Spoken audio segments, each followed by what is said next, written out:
Bahasa Baduy adalah bahasa yang digunakan suku Baduy. Penuturnya tersebar di Gunung Gendeng, Rantau Bitung, Lembek, Pandeglang, dan Sukabumi. Dari segi linguistik, bahasa Baduy bukan dialek dari bahasa Sunda, tapi dimaksud ke dalam suatu rumpah bahasa Sunda yang sendirinya merupakan kelompok dalam bahasa Melayu supaya di cabang Melayu Polinesia dalam rumpan bahasa Austronesia. Sistem teknologi dan alat produk. Untuk mendukung aktivitas sehari-hari, masyarakat menciptakan peralatan hidup dan teknologi. Pesawat terbang, laptop, bahkan sampai gunting kuku itu bagian dari kebudayaan kita sebagai manusia. Apapun peralatan yang bisa membantu kehidupan manusia itu digolongkan menjadi alatan hidup dan teknologi.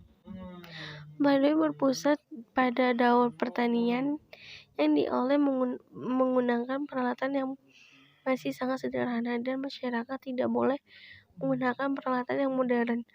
Mereka mengandalkan peralatan yang masih sangat primitif seperti bidak, kampak, cangkul, dan lain-lain.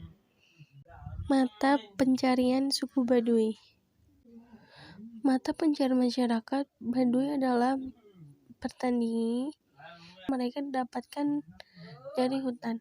Selain itu, sebagai tanda kepatuhan atau pengakuan penguasa, masyarakat Kanekes secara rutin melaksanakan sembahyang masih rutin, bahkan setahun sekali, dan mengantarkan hasil bumi kepada penguasa setempat, yaitu Gubernur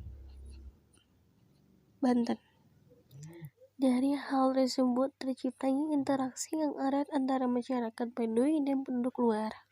Ketika pekerjaan mereka di landak tidak mencukupi, orang Baduy biasanya berkelana ke kota besar sekitar wilayah mereka dengan berjalan kaki. Umumnya mereka berangkat dengan jumlah yang kecil antara 3-5 orang untuk menjual madu dan kerajinan tangan mereka untuk mencukupi kebutuhan hidupnya. Perdagangan yang semula hanya dilakukan dengan barter kini sudah menggunakan mata uang rupiah. Sistem kemasyarakatan atau organisasi sosial. Maksudnya dari sistem masyarakat organisasi sosial adalah kelompok-kelompok yang diciptakan memenuhi kebutuhan masyarakat. Organisasi yang dibentuk di sekolah atau kampus. Ini bertujuan untuk memenuhi kebutuhan masyarakatnya di bidang pendidikan. Nah, kelompok-kelompok kerabat dan kelompok teritorial. Nah, yang pertama, kelompok kerabat Baduy mengelompokkan menurut asal tantu, yaitu keluarga dalam satu kampung. Ada 3 kelompok kekerabatan dalam satu kesatuan orang tantu, yaitu Tantu Ciongsi, Tantu Cikantana, dan Tantu Cibawa. Yang kedua, kelompok teritorial. Pada awal pertumbuhan sebuah kampung orang Baduy yang disebut Babakan dapat dianggap sebagai kelompok teritorial terkecil yang terdiri dari 2 atau 3 buah rumah dan lainnya. Sistem pengetahuan. Sistem pengetahuan sebagai pengetahuan masyarakat tentang alam sekitar, entah itu kondisi geografis, flora dan fauna, atau waktu sampai sifat dan tingkah laku manusia. Ini dapatkan dari proses belajar sosialisasi atau penyebaran informasi dari masyarakat luas. Contohnya, di masyarakat tertentu terdapat sistem pengetahuan yang melihat bencana alam sebagai bentuk kemungkaran alam dan dipengaruhi oleh kekuatan supranatural. Di sisi lain, terdapat masyarakat yang melihatnya sebagai fenomena alam saja, tanpa keterlibatan kekuatan supranatural. Sistem religi. Penduduk Baduy menganut agama khususnya yang disebut Sunda Wiwitan atau Sunda Asli. Menurut Krusemen atau Gama 1987, Agama Sunda Wiwitan itu pada prinsipnya adalah agama Buddha yang dipengaruhi oleh Hindu dan Islam. Agama Sunda Wiwitan juga disebut agama Islam Sunda atau agama Adam. Mereka mengakui adanya Tuhan yang Maha Esa yang mereka sebut Batara Tunggal.